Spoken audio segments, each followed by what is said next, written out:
You're listening to Confidence with Caytie, a podcast created for ambitious, savvy women who are ready to embrace their inner badass. If you're ready to figure out exactly what you want and how to get there, I want you to jump on in and join me, public speaker, executive coach, fire starter, and your podcast host, Caytie Langford. Hello. I'm Caytie, and I am so glad that you are here for Confidence with Caytie, episode number 21, 6 Things I Wish I Knew Before Starting My Business.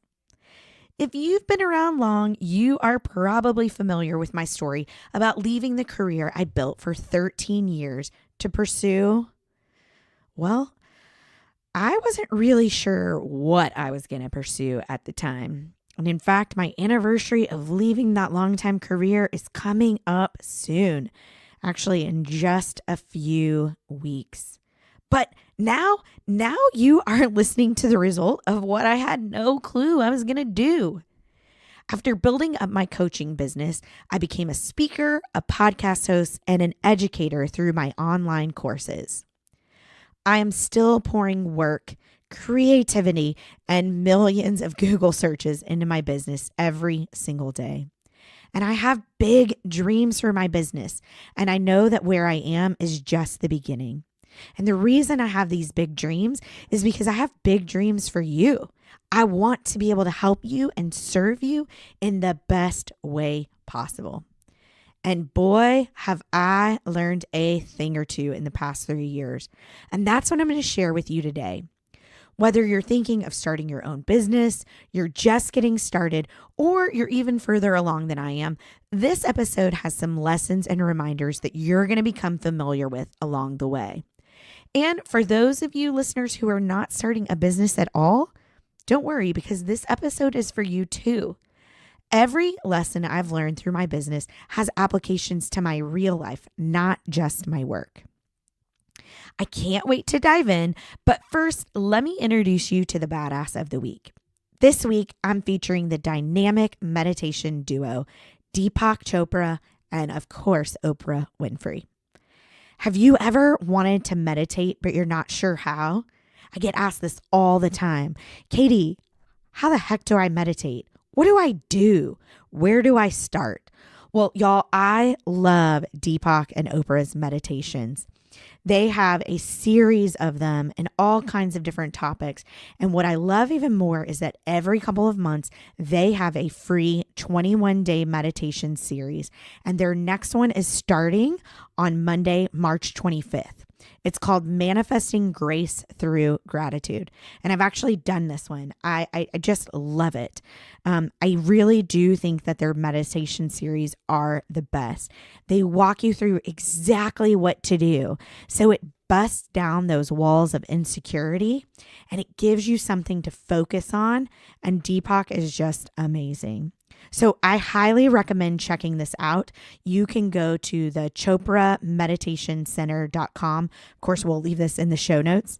And for those of you wondering, no, I'm not making a single dime off of this recommendation, but I would love to. So if you're friends with Oprah, definitely let her know. Okay, I'm kind of kidding. No, I'm not kidding. I'm serious. If you know Oprah, let me know. But let's get back to the topic of hand. Let's talk about what I have learned about growing a business. Y'all, I'm asked a lot about what it's like to grow this business. And what's funny is, I think I've shared this with you, I'm married to an entrepreneur. We have been together the entire 17 years that he has been growing his business. And I have had a front row seat to it. And what's funny is some of the things that used to drive me insane about Shane's business actually happened to me. So it is kind of funny because these things, they're universal. I have learned so much along the way that I want to share these things with you because I really do wish I would have known them sooner. Some of these things are things I have to remind myself of every single day, especially this first one. So let's get to it. Number 1, it's a marathon. When I was in my traditional career, it was all about the next promotion, the next move, the next role, the next project. It was very time bound. I had these goals of when I wanted certain things to happen. And I used to sprint from one thing to the other. I thought if I was in a role longer than 3 years without getting promoted, something was really, really wrong. What's funny is when I started my business, I thought the exact same thing, right? I would do something for a year or two, and then it would be time for the next thing and the next thing and the next thing. And in some ways, it is that way. But what I know now is that building a business is a marathon, not a sprint. There definitely are next things and next steps, next projects. But, I plan to be in business for a long time. And so sometimes I'm absolutely sprinting. But when I step back and really think about where I want to be a year from now, 5 years from now, 10 years, even 20 years from now, I know that building my business is a marathon. Number 2, even if you're solo, you need people on your team. I'm not at the point yet where I have a full-time team. I know that I will get there, but I'm not there yet. But I definitely could not do this work without my strategy partners. And that's what I call them. My strategy partners are the people who help me in areas that aren't my strengths. They add perspective when I can't see it. They challenge me and help me grow. Sometimes they do things for me and with me that I just can't do. I'm not a CPA, y'all. I'm not. And so rather than trying to do those things on my own, I know that I have to work with a team. And I know that each and every single one of you out there, no matter who you are, we really were meant to work in relationship with other people. And I can safely say that without my incredible strategy partners, I would be nowhere close to where I am now. Huge, huge shout out to Liz Navarro of Liz Navarro and Company. She is my marketing and communication strategist, and I could not do the work that I do without her. She is without a doubt one of my top favorite strategy partners, and I just love her so much and love working with her. So check out her work at liznavarroco.com. Number 3, the space where I work matters. Y'all, this is kind of the funniest one to me because every single assessment I've ever taken in my entire life says that aesthetics is something that's very low on my list. I've never been the person who has worried about what a room looks like or my office looks like. Ask anyone that's worked with me. My desk is typically a big giant mess.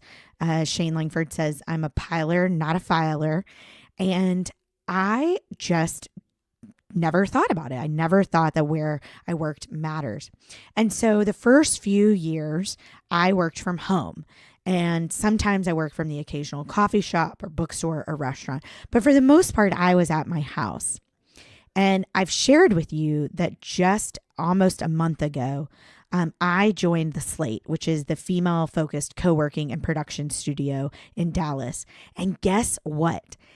It is incredible to be around other amazing women who are also building companies and nonprofits that are doing great work in our community and for our world. And so what I've realized is that being in a space where I can feel professional, where I am around other professionals, it really forced me to lift my ship. That the rising tide lifts all ships. When you're around other people who are doing and moving and shaking the world, you want to do that. So the space where I work matters. And from what I know of my coaching clients, especially those coaching clients who are getting new jobs, it matters to you a lot as well. Number 4, failure is a real thing. In my past, I worked for organizations that didn't like or didn't have time or the resources for me to fail. And so what happened is that I began to hold off. I pulled back. And I would even say that some of my work became mediocre. And I'm not a mediocre kind of person. I am a person that goes after what they want. But now, as the CEO of my company, there is absolutely no time to hold off. There is no time to back off. It is literally a jump in, give it a try, see what works, see what doesn't, make changes, and keep going situation. Failure is real because it has to be. I have to be 1000% okay that not everything I do or create or try is going to work. What's even more exciting though for me is that the places I have grown and stretched the most, well, majority of those have come from when I've failed in this business. Number 5, seize the opportunity. I absolutely hate to admit this, but over the past 3 years, I have lost out on some opportunities simply because I thought I wasn't ready. I have met some amazing people along the way who offered to help me, who wanted to get me in front of their team members, their company, and I didn't do what I needed to do. I failed to follow up with them. I failed to reach out to them, and I felt inferior as well. And so remember, just a couple of podcasts ago, in podcast number 19, we talked about pushing through our fear. There are times in your business and in your life that opportunities will come before you, and you have to seize them. You just have to raise your hand and walk towards it because opportunities are fleeting. Now, I'm not saying that you need to raise your hand to everything, right? We've talked about that as well. We've talked about how do you say yes to certain things and no to other things. But there have been times when I look back and I know that if I had said yes, if I had just walked towards that fear, that I would have learned something, met someone new, and could have propelled my business in a way. So here's the thing. Opportunities are fleeting and eventually they go away. So be vigilant, be aware, and know when to say yes to seizing opportunities. Number 6, this is probably the hardest one for me. Kind of like number 1, that it's a marathon, but even more digging into that. Number 6, things take time. I am impatient, like so ridiculously impatient. In fact, when I was a little kid, I used to tell my mom how impatient I was. And we kind of had a joke because she would say, don't pray for patience because God would give you opportunities to learn patience. And that has 1000% happened. I love to get things started. In fact, in Strengths Finders, I am an activator and a maximizer, which means I like to go full force right away. And I like to make things as great as possible, even from the beginning. I hate taking my time. I want things done yesterday. Like seriously, I will come up with an idea and I will think, how can I get this done yesterday? Well, yesterday is always over. But building something that is going to be amazing over the long run takes time. Take, for example, this podcast. I love being able to share my experience. I love being able to give you advice. And I love to just teach you what I'm learning. But I also want to continue reaching women just like you. And that takes time. We're on episode number 21, and that's about 18 more than I thought we could do. And we are still working on expanding our audience. We're figuring out what to share with you. What do you like? What do you listen to? What do you not listen to? We're learning what works and what doesn't. And a year from now, we will have 73 podcasts. But we can't rush that. I can't just snap my fingers and in 2 weeks have 73 more podcasts. So as we continue to learn and grow and keep producing content for you to learn and grow, because we want to help you become the boldest, best version of yourself, we have to remember that good things take time and they don't happen overnight. Running a business has taught me so much, both about life and about myself. It's taught me what I can do, what I think I can't do, but learn how to do anyway. It's taught me who to be with and be around. It's taught me about where I want to go. And the goal for me of sharing these things with you is that I hope that you too will see that running a business, you can apply these exact same things to your life. They're pretty simple. Number 1, life is a marathon, not a sprint. Some seasons you will go faster and some you will need to pull back. Number 2, the people you surround yourself with should be the ones that are helping you be the best version of yourself.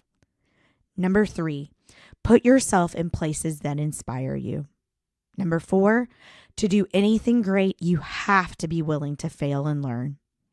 Number 5, some opportunities you have to say yes to, even when you're not ready. Number 6, Rome was definitely not built in a day, and neither will you or your life's work. I want to thank you so much for listening today. As always, my goal is to inspire you, to give you what you need, and to help you realize that wherever you want to go, you can get there. If you haven't subscribed to Confidence with Caytie yet, may I ask you to do that? It's how we get this message out to people who need to hear it. Rate us, leave a comment, and share this with a friend. That's how you help us reach our goal to inspire, motivate, and impact the lives of women just like you. Thanks for listening to Confidence with Caytie. I hope the podcast helped you feel more empowered to take control of your dream life and dream career. Go start igniting those fires and embrace your inner badass. Until next time, badasses.